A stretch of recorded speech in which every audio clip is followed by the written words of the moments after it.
Bom, gente, vamos dar início a mais um vídeo para o canal Mente Aberta.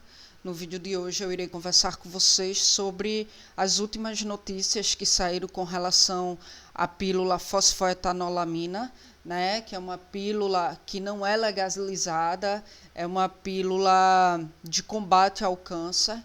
E aí o presidente do Supremo Tribunal Federal, né, o ministro Ricardo Lewandowski, ele determinou que a Universidade de São Paulo, ou seja, a USP, deverá fornecer a fosfoetanolamina somente enquanto durar o estoque do composto. Isso foi uma nota emitida pelo Bem-Estar, um site vertente do G1. Né? E aí o ministro ele afirmou que depois disso, depois de ressarcir o estoque, o fornecimento dessas pílulas poderá ser suspenso. E aí, qual que é a justificativa, né, dessa suspensão? Seria a ausência de registro na Agência Nacional de Vigilância Sanitária, ou seja, na Anvisa, a falta de estudos publicados, né, sobre os benefícios de sua utilização na cura do câncer, ou seja, sobre os benefícios dessa pílula com relação à cura do câncer, e também a falta de estudos que possam atestar sua segurança. E aí a decisão foi tomada porque a USP apresentou um pedido ao Supremo Tribunal Federal contra uma decisão do Tribunal de Justiça de São Paulo. Por quê? Porque o Tribunal de Justiça de São Paulo determinou o fornecimento da fosfoetanolamina para pacientes com câncer sob a pena de multa, ou seja, o fornecimento iria ocasionar como consequência uma multa para a USP. E aí, em sua decisão, Lewandowski, ele afirmou que não caberia ao Poder Judiciário respaldar, ou seja, dar apoio à prática de uma medicina não baseada em evidências. E aí a decisão vem suspender, né, todas as decisões judiciais proferidas em âmbito nacional que tenham determinado à USP o fornecimento da substância. Ou seja, todas as decisões judiciais dentro do território nacional que determinaram à USP o fornecimento da substância foram as decisões judiciais que foram aí suspensas, né, até que elas possam ser julgadas novamente em definitivo. Então, vamos entender o que é que acontece. A fosfoetanolamina, né, ela ficou conhecida como a pílula do câncer e vinha sido aí distribuída pelo Instituto de Química de São Carlos, que é o instituto da USP, e aí essa distribuição ela estava sendo feita há vários anos de forma irregular, desde que um professor da unidade, o Gilberto Orivaldo, desenvolveu um método de síntese, né, da substância. Então, o que é que acontece? O pesquisador ele trabalhava com a hipótese de que o composto ele seria capaz de tratar o câncer, né? Porém, ele tinha obtido apenas resultados preliminares em modelos experimentais sobre os possíveis efeitos. E aí a substância não passou pelos estudos necessários para comprovar sua ação antitumorial, ou seja, antitumor, né? E também não passou pelos estudos necessários que pudessem aí comprovar sua segurança para o uso em pacientes. Portanto, a pílula não é um medicamento, tá?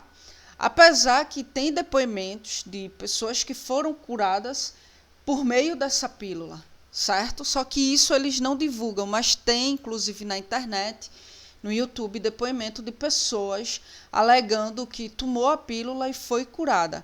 Então, quando esse pesquisador ele se aposentou, o Instituto de Química da USP deixou de fornecer a substância para pacientes, né?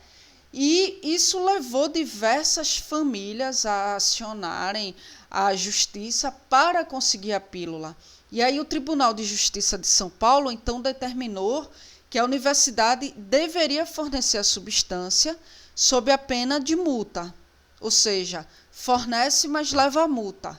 Então, a USP, por sua vez, recorreu dessa decisão no Supremo Tribunal Federal, o que levou à decisão de que a USP vai fornecer a pílula até que dure o estoque.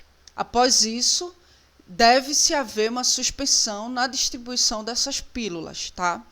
Carla, mas não tem nenhum projeto de lei nem nada que possa acobertar a questão da distribuição da fosfoetanolamina. Enfim, no dia 22 de março, o Senado aprovou, em votação simbólica, o projeto de lei que permite a fabricação, distribuição e o uso da fosfoetanolamina sintética, né? E aí, pelo projeto aprovado, pacientes com tumor maligno poderão usar a pílula do câncer desde que exista um laudo médico que comprove a doença, que comprove o câncer. E aí o paciente, ou então o seu representante legal, terá ainda que assinar um termo de consentimento ou até mesmo de responsabilidade. Só que a proposta vai além, né, e também permite a fabricação da fosfoetanolamina sintética, mesmo sem registro sanitário. Então, diante da decisão, o que é que acontece? A Anvisa anunciou, né, que iria recomendar à presidente Dilma Rousseff o veto ao projeto de lei. Certo? Por quê? Porque para a agência é perigoso distribuir para a população uma substância que não passou pelos testes que comprovem a sua segurança. Então, por isso, a Anvisa iria recomendar à presidente Dilma Rousseff o veto desse projeto de lei. Com relação aos estudos, Carla, mas por que eles não investem em estudos para que aí essa eficiência, essa eficácia da pílula possa ser comprovada, para que, enfim, haja um estudo no quesito segurança da pílula, enfim. Segundo o Bem-Estar, né, atualmente o ministro da Ciência, Tecnologia, o Ministério, na verdade, o Ministério da Ciência, Tecnologia e Inovação, coordena, ao lado do Ministério da Saúde, uma iniciativa federal para pesquisar fosfoetanolamina. Isso foi anunciado em outubro de 2015.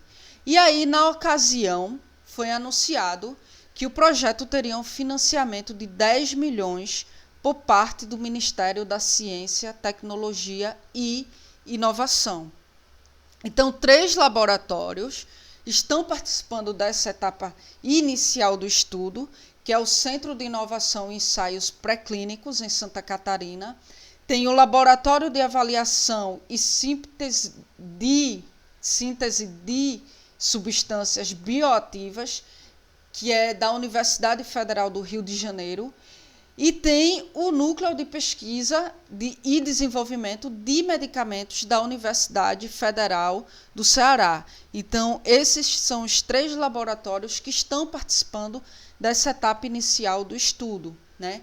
E aí os resultados iniciais que foram divulgados em março apontam que as cápsulas, né, elas têm uma concentração de fosfoetanolamina menor do que era esperado e que somente um dos componentes da cápsula, que seria a monoetanolamina, apresentou uma capacidade de destruir células tumorais e inibir o crescimento dessas células. Esses foram os resultados iniciais que foram divulgados em março.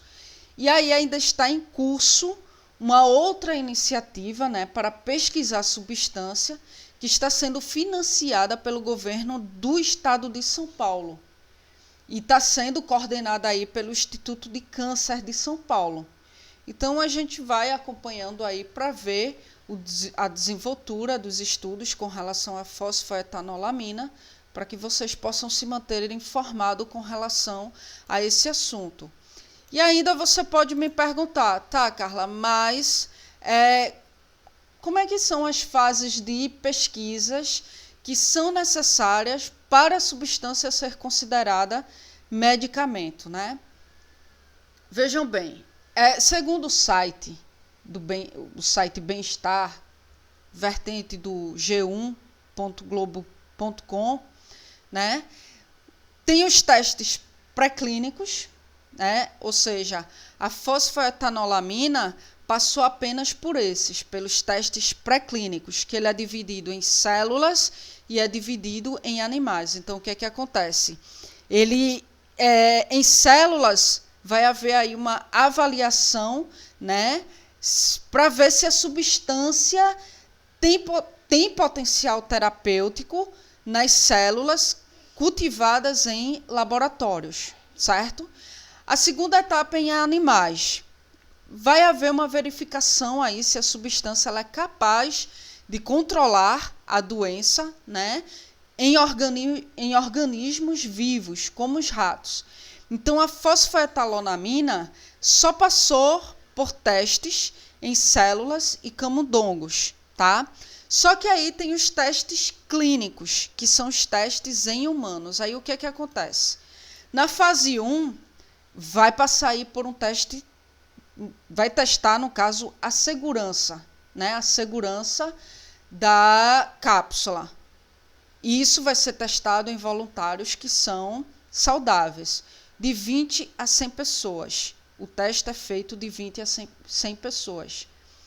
Na fase 2, o que é que acontece? Testa-se se a cápsula, se a pílula, ela é eficaz em pacientes, né? E aí esse teste vai ser feito de 100 a 200 pessoas, tá? E na fase 3 do teste clínico, vão testar aí a eficácia em um grande número de pacientes, né? Isso no mínimo 800 pessoas, né?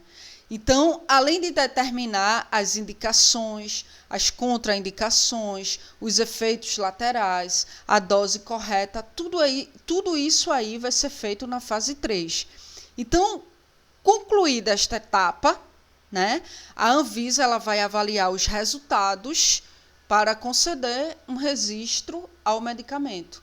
Então, como eu falei, a fosfoetanolamina só passou pelos testes pré-clínicos, que foi em células, em animais. Ela não passou pelos testes clínicos, que são os testes em humano, passando então pela fase 1, fase 2, fase 3 e finalmente por uma avaliação dos resultados que é feito pela Anvisa, tá? Então, gente, iremos ficar atentos com relação a esse assunto para que vocês possam se manter informados, certo? Em caso de dúvida, caso vocês queiram entrar em contato comigo para dar sugestões de assuntos a ser abordado aqui no canal, vocês podem entrar em contato através do meu Facebook. O link vai estar aqui embaixo no comentário do vídeo. Vocês podem entrar, podem me adicionar, podem trocar uma ideia comigo via inbox, ou então podem entrar em contato comigo através do meu e-mail, mesmo é anacarla.araújo2803@gmail.com.